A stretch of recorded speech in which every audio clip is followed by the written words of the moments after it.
So what's up mga kasmile? Kamusta kayo mga kasmile? Welcome naman sa aking channel, Mr. Killer Smile. So sa wakas po ay nasa 2,000 subscriber po tayo sa ating YouTube channel. Maraming salamat po sa lahat po nag-subscribe. At kung hindi ka pa nakapag-subscribe, ano pinintay mo? Pakipindot po ng bell icon para updated kayo sa mga video, sa mga tutorial na i-upload ko. Na-upload ko na po itong video, mga 2 years na po. Ano ba ang gagawin mo kapag nawala ang iyong driver license sa LTO? Itong video pala mga kasmile is naka 75k views na po ito. Paano ba kumuha ng duplicate driver license ngayong 2024? Sa lahat po nagtatanong, lahat po nag-message sa akin ng private, bakit po ngayon hindi na po ako napag-upload ng video? Gawa po yan na busy po ako sa trabaho. Ako sa itong video na to para makatulong sa inyo step by step process. Kaya let's go!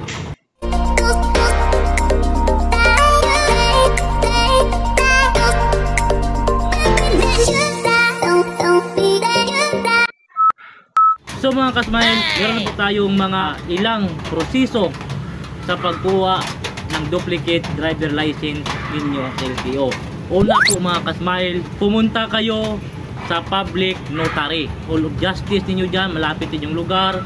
Ang tanong, kung makapunta na kayo, ito po ang dali ninyo. Mag-xerox kayo ng inyong valid ID. Valid ID po. Then pangalawa, magpagawa kayo ng affidavit of loss. Huwag niyo pong kalimutan na ipaalam kung saan itong lugar nangyari or paano ito nangyari at kailan ito nangyari. Yan po ang importante na paggawa po ng affidavit of loss. After that mga kasmile, proceed na po kayo sa payment. Sa Cebu po, yung bayad po na paggawa po ng affidavit of loss ay nasa 150 pesos po.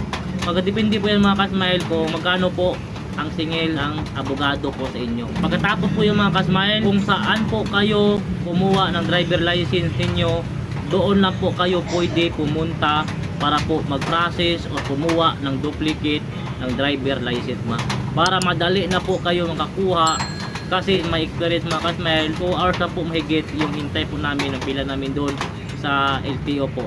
So magdepende po yung mga kasmile kung ano po kadami ng tao sa LTO po. So mga kasmile, ay bibigyan ka ng LTO ng application form para po pag-fill up. Tapos po kayo mag-fill up, i-submit nyo po yung kinuha nyo pong affidavit of loss, xerox po ng valid ID ninyo, and the same time po yung application form po na pinalapan ninyo.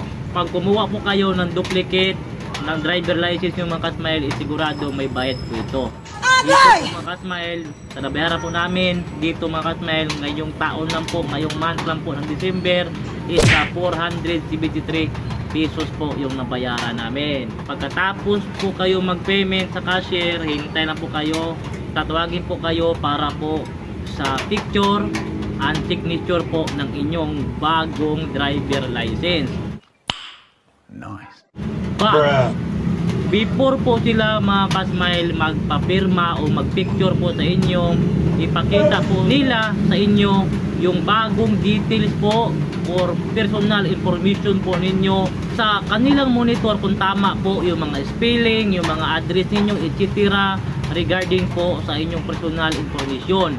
Mga kasmile, paalala po, kung meron po kayong nakitang maling spelling, maling lugar, birthday, etc.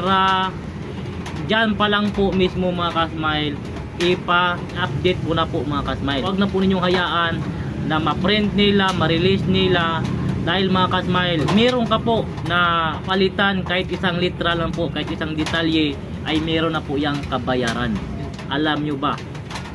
Ang babayaran po ninyo yung per liter. Bawat po mali ng spelling, nasa 500 pesos po mga kasmile. So ingatan po ninyo mga kasmile, pagkakataon na po ninyo na i-review or i-check po lahat ng detalye, lahat ng spelling ng inyong mga driver license, para po pag ma-print wala na po kayong sabit. Seryoso! Tulong yung mga kasmile ang pag-review bago po kayo picturean, bago din kayo magpirma sa inyong bagong driver license. Yan po ang ginagawa ng LTO personnel para po masigurado nila na tama po ang inyong bagong detalye. Tandaan niyo po ninyo yan.